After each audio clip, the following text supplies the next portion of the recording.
Hi guys, আসসালামু আলাইকুম। আজকে আমরা নুডলস রান্না করব। তো নুডলস রান্না করার জন্য আমাদের প্রথমে লাগবে 2টা ডিম, 2টা পেঁয়াজ, 4টা কাঁচামরিচ, একটা গাজর আর 2টা আলু।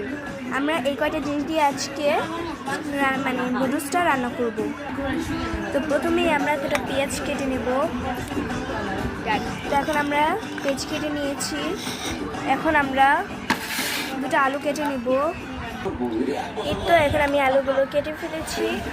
এখন আমি যে কাঁচামরিচগুলো কেটে নিব। তো এই দেখুন আমরা কাঁচামরিচগুলো কেটে ফেলেছি। তো এখন আমরা এটার ভিতরে একটি গাজর কেটে নিব। এই তো আমরা গাজরটাকে এখন কেটে নিয়েছি। আমরা এখন 2টা ডিম ফেটে নিব।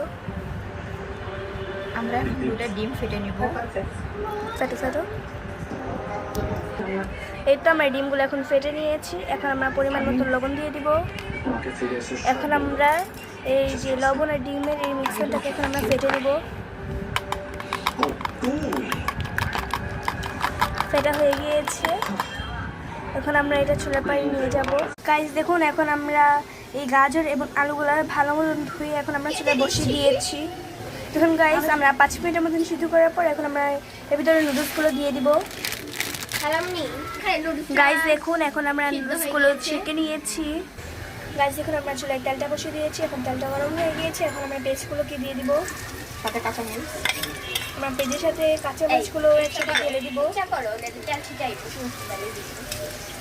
এখন আমরা এগুলোকে লাল করে হালকা মিডিয়াম টুলো আছে আমরা লাল করে ভেজে নিব। আমাদের পেস্টটা এখন বাদামি কালার হয়ে গিয়েছে। এখন আমরা এর ভিতরে ডিমটা দিয়ে দিব। নিচে কর।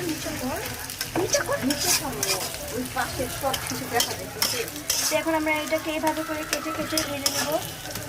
ঠিক, আমরা এইভাবে করে ছোটো ছোটো করে কেটে নেবো, না হলে গেলাম ডিম ভাজার মতন কিরম বড় হয়ে যাবে।